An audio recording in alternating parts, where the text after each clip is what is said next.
মেঘ দেখে কেউ করিস নে ভয়, আড়ালে তার সূর্য হাসে। আসসালামু আলাইকুম। প্রত্যেক দিন ভিডিও শুরু করার আগে আমি সবসময় একটা কথা বলি যে আশা করি সবাই ভালো আছেন। বাট আজকে আর সেটা বললাম না। কেন বললাম না? কারণ আমি জানি আসলে দেশের মানুষ ভালো নাই।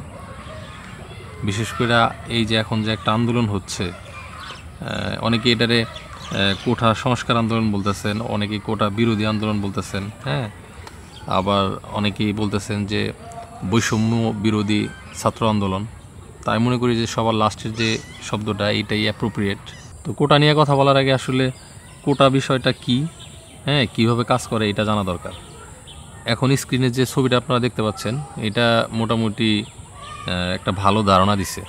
আমরা নর্মালি জানি যে 30% মুক্তিযোদ্ধা কোঠা, 10% নারী, 10% জেলা, 5% উপজাতি আর 1% প্রতিবন্ধী।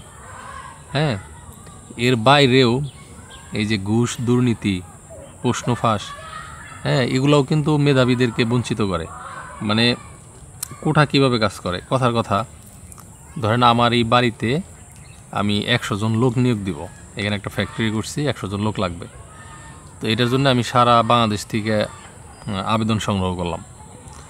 তো আবেদন সংগ্রহ করতে যেয়ে দেখা গেল যে প্রায় 1000 আবেদন পড়ছে। তো এই 1000 লোকের মধ্যে পরীক্ষা হবে। পরীক্ষার নাম্বার হচ্ছে 100, পাস মার্ক হচ্ছে 33। যারা ফেল করবে তারা তো আগেই বাদ। তো দেখা গেল যে পরীক্ষা দেওয়ার পরে মোটামুটি 200 মানুষ মানে 33-এর উপরে পাইছে, তার মানে সে পাস। এখন কেউ 33 পাইছে, কেউ 100ও পাইছে। তো এই 200 জন মানুষের একটা তালিকা হলো, সিরিয়াল। সবচেয়ে বেশি নাম্বার যে পাইছে সে 1 নম্বরে, এভাবে সবচেয়ে কম নম্বর যে পাইছে সে সবার লাস্টে। তো এই 200 জন পরীক্ষার্থীর মধ্যে নাম্বারের হিসাবে একদম প্রথম যে 44 জন, এই 44 জন হচ্ছে সরাসরি মেধাভিত্তিক নিয়োগ। আর বাদবাকি যে 56%, এই 56 জন হচ্ছে আপনার কোঠায় নিয়োগ পাবে। এরপরে 30 জন লাগবে মুক্তিযোদ্ধা। তো 30 জনও কিন্তু মুক্তিযোদ্ধা এই 200 জনের ভিতরে আসতে হবে। এমন না যে ওই যে ফেল করছে তারপরও তার কোঠা আছে দেখে তারা চাকরি দিয়ে দেবো, বিষয়টা কিন্তু সেরকম না।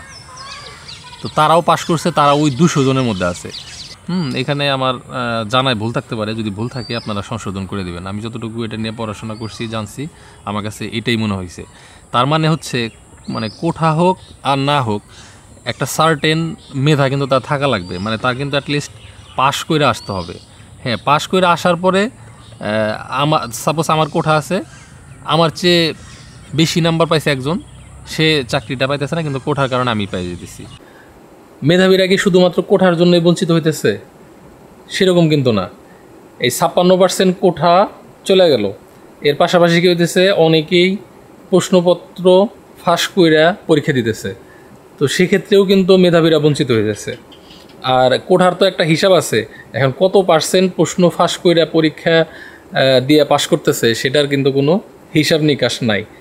জাস্ট কয়েকদিন আগেই আমরা জানতে পারছি যে বিসিএসের মতো পরীক্ষার ভিতরেও প্রশ্ন ফাঁস হয়। আর এটা ছাড়াও ঘুষ, দালাল, এদের মাধ্যমেও কিন্তু চাকরি হয়।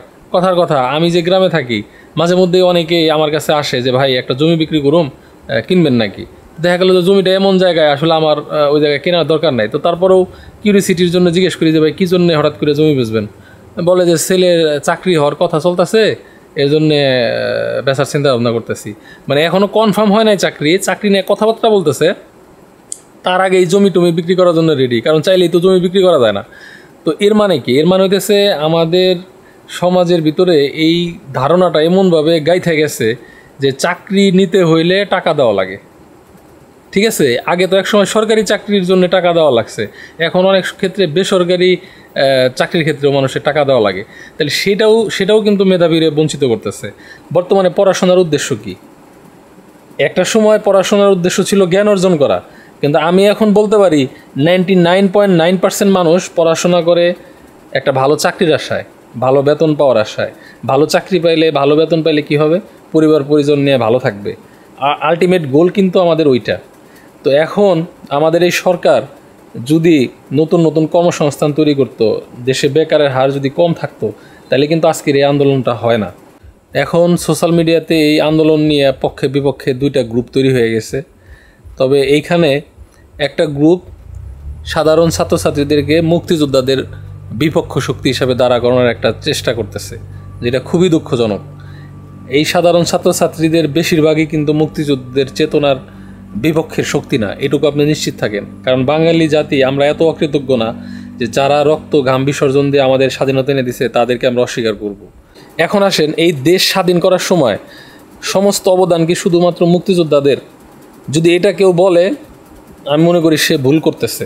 কথার কথা, আমি যে গ্রামে বাস করি এই গ্রামে হয়তো 5 থেকে 7 জন মুক্তিযোদ্ধা ছিল, আর সবাই সাধারণ মানুষ। তো এরা কি করছে? মুক্তিযোদ্ধাদেরকে আশ্রয় দিছে। পাক বাহিনী যখন একটা গ্রামে অভিযান চালাইছে, হ্যাঁ, তারা হয়তো ঘরে ঘরে তল্লাশি করছে, মুক্তিযোদ্ধা কোথায়, মুক্তিযোদ্ধা কোথায়, মানুষের ধরে নিয়ে টর্চার করছে, হ্যাঁ, অনেকেই নির্যাতন সহ্য করে গেছে, তারপরেও মুক্তিযোদ্ধাদের নাম বলে নাই। তার মানে তারা কিন্তু সহযোগিতা করছে। আবার যারা রাজাকার তারা বলে দিছে। হ্যাঁ, তো এখন ধরেন একটা গ্রামের সবাই যদি যুদ্ধ করতো, সবাই যদি মুক্তিযোদ্ধা হইতো, তাহলে তো পাকিস্তানিদের জন্য আরও সুবিধা হইতো, ওই গ্রামের সবাইরেই এসে মানে মেরে ফেলতে পারতো। তো এর জন্যে যারা মুক্তিযুদ্ধ করছে এবং যারা মুক্তিযোদ্ধাদেরকে বিভিন্নভাবে সহযোগিতা করছে, থাকার জায়গা দিছে, খাবার দাবার দিছে, এটা তো মিথ্যা না। তো তারাও কিন্তু এই দেশের স্বাধীনতা অর্জনের জন্য গুরুত্বপূর্ণ ভূমিকা পালন করছে। কিন্তু আফসোস, আমরা তাদের কথা ভুলে গেছি। স্বাধীনতা অর্জন করছি আজ থেকে প্রায় 53 বছর আগে, তখন আমরা হইও নাই। বাট এখন যে দেশের অবস্থা, টাকার মান কমে গেছে, জিনিসপত্রের দাম বেড়ে গেছে, চাকরি বাকরি নাই, মানুষজন ফেড আপ। তো এই যে সব কিছুর মিলে একটা ক্ষোভ তৈরি হয়েছে, সেই ক্ষোভটা কোটা আন্দোলন হিসাবে হলো প্রকাশ পাইছে। তো এই আন্দোলনটা সরকার যেভাবে দমন করতেছে, সেটা কি সঠিক পন্থা? ইতিহাস কি আমাদের তাই বলে? পাকিস্তানিরা কি আমাদেরকে দমায় রাখতে পারছিল? পারে নাই। আফসোস, আমরা ইতিহাস থেকে শিক্ষা নেই না। আমি মনে করি সরকারের উচিত সময় ক্ষেপণ না করে অতি দ্রুত এই বিষয়টা নিয়ে আলোচনা করা। সরকার কিন্তু মুক্তিযোদ্ধাদেরকে খুব ভালো একটা অ্যামাউন্টের ভাতা দিতেছে, প্রায় 20,000 টাকা। বাংলাদেশে এখনও এমন অনেক চাকরি আছে যেখানে 20,000 টাকা বেতন নাই। সেই 20,000 টাকা দিয়েও কিন্তু অনেক মানুষ সংসার চালাইতেছে। তার মানে প্রত্যেকটা মুক্তিযোদ্ধা কিন্তু ঘরে বইসা 20,000 টাকার ভাতা পাইতেছে। এরপরও যদি আপনি 30% আবার চাকরির জন্যও রাখেন, মানে সেটা একটু বেশি হয়ে গেল না? যেখানে দেশে চাকরির আকাল, এরকম যদি হইতো না, চাকরির অভাব নাই, সেক্ষেত্রে আপনি করতে পারতেন। মানে এটা আমার জ্ঞানে ধরে। তো সরকারের কি করা উচিত? ভাতা দিতেছেন, লাগলে ভাতা আরও কিছু বাড়ায় দেন, আর কোটাটা একটু সংস্কার করেন। এর পাশাপাশি সাধারণ ছাত্রছাত্রীদের সাথে একটু বসেন। আপনি যদি আরও আগে বসতেন তাহলে কিন্তু এতগুলা প্রাণ ঝরে যাইতো না।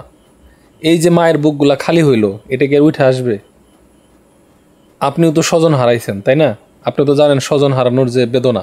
তো বৈষম্য বিরোধী ছাত্র আন্দোলনকারী ভাই বোনদেরকে আমি একটা কথাই বলতে চাই যে ভাই, আপনারা কোটার পাশাপাশি দুর্নীতিমুক্ত সমাজ ব্যবস্থা, দুর্নীতিমুক্ত রাষ্ট্র ব্যবস্থা, এই জিনিসগুলো আপনাদের আন্দোলনের ভিতরে ঢুকান। যতদিন না পর্যন্ত দুর্নীতিমুক্ত হবে দেশ, ততদিন পর্যন্ত আমাদের কারোরই আলটিমেট কোনো লাভ হবে না। আপনি শুধু একটা জিনিস চিন্তা করে দেখেন, আজকে লাস্ট 3 মাসে যে কয়টা দুর্নীতির খবর আসছে, তাদের মোট সম্পদ এটা একত্র করে একটা ফান্ড বানাইলে ওই ফান্ডের থেকে কতজন বেকারে স্বাবলম্বী করা যাবে।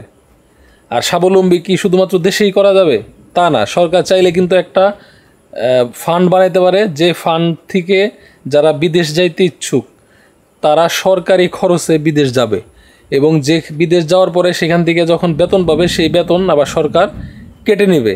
তো সেখান থেকে সরকার কিন্তু তার টাকাও রিটার্ন পাইতেছে। আবার সবচেয়ে মূল্যবান যেটা রেমিটেন্স, ডলার, যেটা ছাড়া আমরা অচল, সেটাও পাইতেছে। আর বর্তমানে কি হইতেছে? মানুষজন তার জমি জমা সহায় সম্বল বিক্রি কইরা বিদেশ যেতেছে, সেখানে দালালের মাধ্যমে প্রতারিত হইতেছে, হ্যাঁ, আইসা আবার মানবেতর জীবনযাপন করতেছে। তো সরকার দেশে যেহেতু চাকরি সৃষ্টি করতে পারতেছে না, সরকারের উচিত যে দেশের এই মানব সম্পদটারে প্রপারলি ইউটিলাইজ করা। কিন্তু সেখানেও দেখেন দুর্নীতি। কিছুদিন আগে একটা নিউজ পাইলাম যে প্রায় 25,000 না কত যেন, সঠিক সংখ্যাটা আমার মনে নাই, বিমানবন্দরে পাসপোর্ট ভিসা সব হয়েছে, তারপর বিমানবন্দরের থেকে ঘুরে আসতে হয়েছে। তো আর যেন কোনো মায়ের বুক খালি না হয়। ভিডিও আর লম্বা করলাম না, কথা যদি আরও বলি আরও 1 ঘন্টা কথা বলতে পারবো। হ্যাঁ, যদি দরকার হয় বলবো। তো আজকের মতো এখানেই বিদায় নিতেছি। দোয়া করি আপনারা সবাই সহি সালামতে থাকেন, আর যেন কোনো মায়ের বুক খালি না হয়। কোনো ধরনের সহিংসতাই আমাদের কাম্য না। ভালো থাকেন সবাই। আল্লাহ হাফেজ। আসসালামু আলাইকুম।